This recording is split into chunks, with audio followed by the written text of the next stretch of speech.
Come on, this stuff's too simple. Just simple, easy stuff. But if you neglect it, that's how it piles up year after year. But if you're willing to straighten it out, and here's one of the keys. It's called activity. It's called disciplines. Turning wisdom from your philosophy and inspiration, the strengthening of attitude and faith and courage, commitment, and all this stuff that comes from attitude. If you're willing to take these two qualities, philosophy and attitude, and invest it into activity, you can have a miracle. Anything short of that, no miracle. Wisdom doesn't perform a miracle. Attitude doesn't perform a miracle. The only thing that performs a miracle of increase called equity is called putting wisdom and attitude into discipline, into labor. And this labor now can perform a miracle. And here's the two parts to the labor. One, do what you can. Number two, do the best you can. Can't give you better advice than that. Number one, do what you can. You just got to go home and make a list after today. And here's the question to ask as you make this personal list. What am I not doing that would be easy to do, that could greatly change my health, my wealth? What am I not doing I'm neglecting that would be easy to do?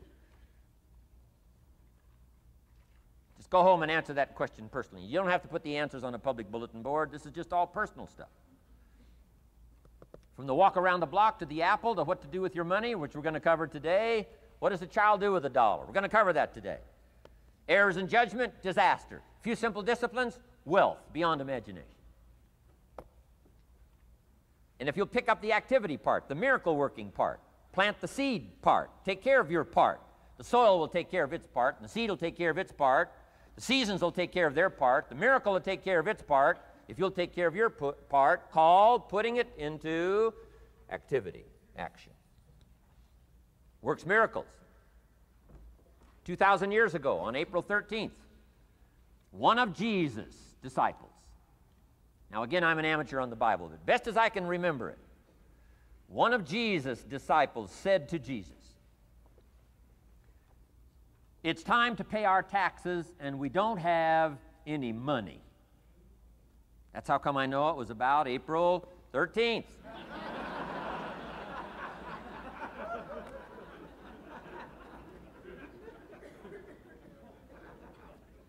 To this statement by his disciple, Jesus said, best as I can read the record, Jesus said, "No problem." Now, why could he say no problem? Well, word has it, he was a miracle worker. Word has it, if you're a good student of history, word has it, he was a miracle worker. If you handed a problem to a miracle worker, what would he be inclined to say? No problem. You got to hang out with folks like that. I belong to a small group like that. We do business around the world. You hand these guys a problem, they say no problem. What? How many books would they read to solve it? Many as it takes. How early would they get up? Early as it takes. How much information would they gather? Much as they needed. So it's what? No problem. You got to hang out with folks like that. Jesus said this will be no problem, the tax thing. He said to his disciple, it's simple. Go fishing. Wow.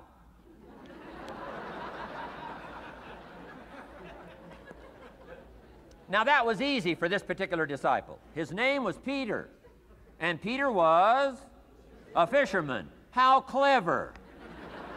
How clever. But here's the real problem. If you should fish, and you could fish, and you don't fish, you got no miracle. You could change, you should change, you won't change. That's called accumulated disaster. In 6 years, you'll be explaining instead of celebrating.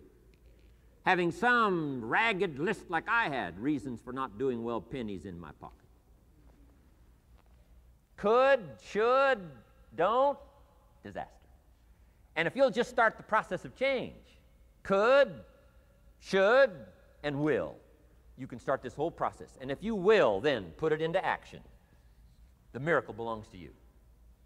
Jesus said to his disciple, it'll be simple. Go fishing, and the first fish you catch, look in his mouth.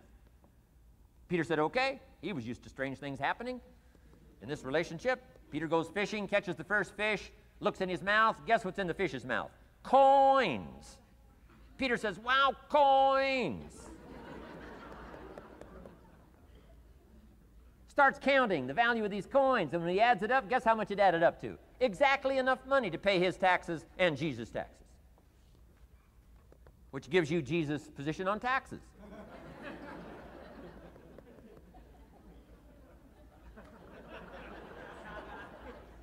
Okay. Now we call that what? A miracle, only because we don't quite understand how it works. It doesn't mean it doesn't work. It simply means we don't quite understand how it works. But here's how you get a miracle going for your life. Number one, do what you can. Get a list of the stuff you could do and you haven't done, postponed, and start cleaning that up. You can't start at a better place for personal change. That'll affect your bank account, affect your future, affect your income, affect everything. You can't start a better life change process than cleaning up what you should be doing. The man says, well, my mother lives down in Florida. Should have written her 6 months ago. I just can't seem to get that letter written. I'm asking you to get that letter written, clean that up, and don't walk like other people walk. Don't postpone like other people postpone. You say, well, is it as simple as writing a letter? And the answer is yes. Where else would you start for life change, personal change? You don't need a pink package to fall out of the sky. You don't need massive bombard, pre-conscious, subconscious. Practice channeling, find a 2,000-year-old guru. I mean, you don't need any of that stuff. Pass on all that. Kids are afraid of that stuff. Too much of it, you'll be out on a limb with Shirley. I mean, don't pass on all that stuff. This stuff's too easy. This stuff's too simple. It's called take action, number one, on neglect, on errors in discipline. Number two, start setting up some disciplines. And if you'll do that, you'll perform a miracle. Now, here's the second part of the miracle. Number one is do what you can. Here's number two, do the best you can. If that's not your philosophy, I would ask you to amend it. Let me give you the best of ancient script. Here's what it says. Whatever your hands find to do, do it with all your might, do it with all your strength, and do it with all your power. What a good philosophy. That kind of philosophy will revolutionize your life if you haven't picked it up lately. Guy slips in late, company doesn't seem to mind, slips out early, first one in the parking lot, heading for happy hour. Stretches his break, comes early for lunch, late back from lunch, company doesn't seem to notice. Guy says, best as I can calculate, I'm putting in about a half a day's work and I'm collecting a full day's pay. And the guy says, I got it made. Little does he know the seeds of his own disaster are already being sown by the weakness of his own personal philosophy. It's not the economy that's going to determine your next 6 years. It's your philosophy about labor and about activity and about miracle and soil and seed and sunshine and rain and the economy and the banks and the money and the companies and the schools and what's going on. It's your philosophy and your attitude. And then your ability to take action. All of that we call the process of life change, miracle working. Number one, do what you can. Number two, do the best you can. Here was number 4.